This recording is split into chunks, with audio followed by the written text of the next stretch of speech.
Hello, bless you completely. May the Lord bless you and keep you. Thank you for watching. Thank you for listening. Thank you for coming back every week. Thank you. The last thing I said in the last video is the pathway to the promise. And as I said it, it resonated very deeply within me.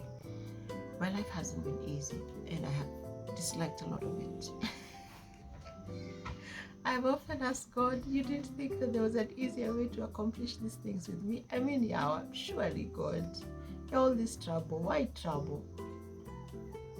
I'll tell you a little bit of it. We grew up with very little because the old man had a calling from God, and when God called Prof, it was to serve him, and he was those ones I would serve with what I have.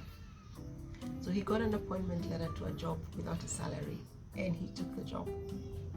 So through the years, he has built stuff. He has built an organization pretty much from the ground up with the help of a few people. And through the years, it thrived. But we had very little, very, very little. And for a very long time, I was very upset with God. I was really mad. Oh, I was mad. That I couldn't go the places my friends went, that I couldn't do the things my friends do. So it made me very ingenious. For instance, I trained as a hairdresser. So I could manage my own hair, I could do my own manicures and pedicures. But when I was in campus, first and second year, I was able to do manicures and pedicures to earn the extra money to do the extra things I wanted to do. The thing it also taught me is it taught me business at a young age, right? But when I finished campus and I wanted to go into different things and figure out my way, Prof's words were, get a job, it is safe. Now for those who know me, I rarely played safe, like rarely. Okay, except one or two instances, but rarely do I play it safe. Because I learned as a child, if you remember the video I did about my birth order, I'm the third, I follow a brother, and my brother gave me nothing for free. I fought for everything I got, literally fought for everything I got. So what was interesting for me was the reality that where I was born and the life I've been through up until this point is useful for the purpose and the plan that God has established for me. So when I got married and things were tight and we had, I was doing a part-time job as I was an apprentice somewhere, and my salary had gone down from almost 20,000 a month to less than 5 a month. I remembered the things I had learned in my mother's house on how to take 100 shillings and make it look like 1,000. So that's what I deployed. I remembered the gift I had of finding deals in supermarkets. That's what I deployed. I'd always dressed secondhand, so I just looked for better places to get better quality stuff for the same or lower prices. But the one thing I learned in that season is to pray. Initially, it was to pray, God, I want clothes, I want that, I want that. But over time, when all that fell apart, and I realized the only thing that God is sure to give me is more of Himself. Oh, I love the birds. This time of day, I love watching the birds. That's where my window is actually open. Because the birds are going home, so they're flying all over. Sorry, I got distracted. So the only thing He would give me without fail is more of Him. And so one day when everything has imploded, the business is not working, relationships are failing, home is just drama, stressful, hard, life is just One of those days I said, okay, here's the deal. Give me more of you. Come and sit next to me. Number one, prove that you are God. Number two, show me how to do life with you. And it's been the most amazing 10 years of the journey. Every time I think I have gotten to the peak, He brings up something else. And every time we attain our goal, He's like, okay, you realize that's not the end. I want you to keep walking. And that's where I'm going with this thing, because every time He's established for me to attain a goal and I become something, the only thing I can put on the table is my life. Because my income is dependent on Him, my connections are dependent on Him. So if my life is out of whack, then everything is out of whack. So I'm currently going through a space where I'm not sure where we are some days. And some days we're really absolutely cool. And that for me has me thinking. see that incident in the Garden of Gethsemane, it stands out to me because that's the one place we see his weakness. He goes and tells his father, Yani, if you could just take this thing away. Yet not my will but yours be done. You read the stories of the apostles and how they were tortured and stressed and how they continued to choose to trust in God. So the question I've been asking myself in this season is, who told us that following God will be easy? Who put that lie out? Why do I call it a lie?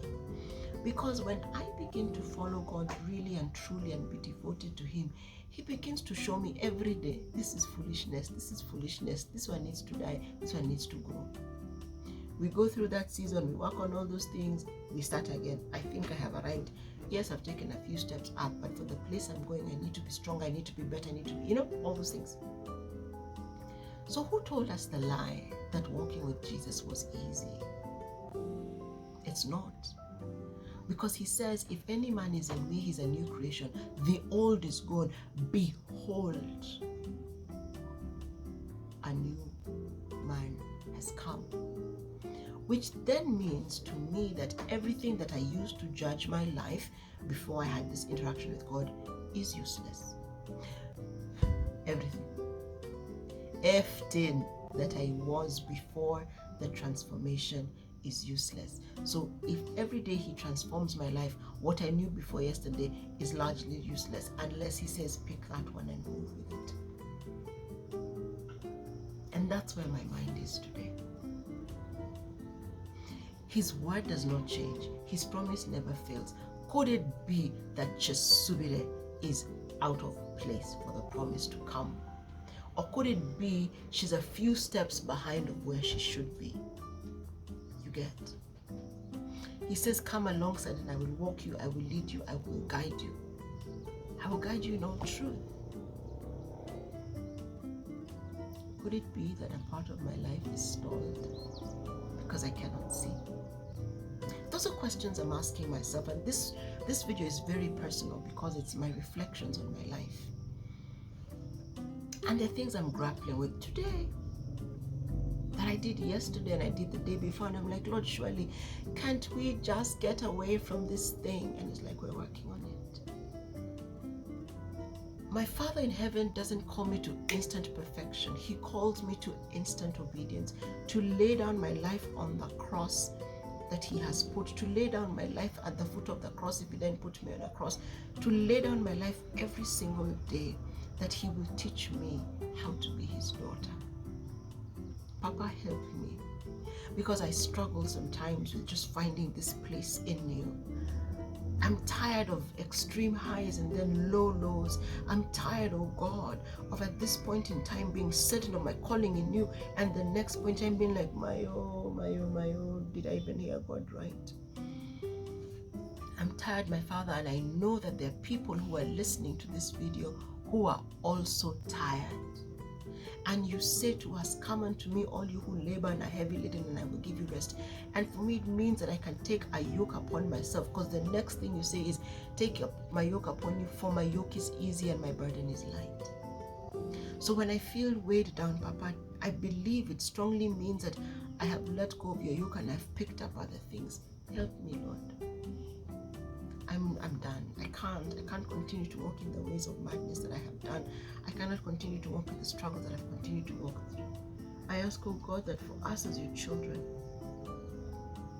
in this season, you will give us a hunger and a thirst for you, to the praise of your glorious name. A hunger and a thirst for you that will bring you praise by the transformation that happens in our lives. I bless you, Father. May the Lord bless you. May he make his face to shine upon you and give you peace. And we'll see you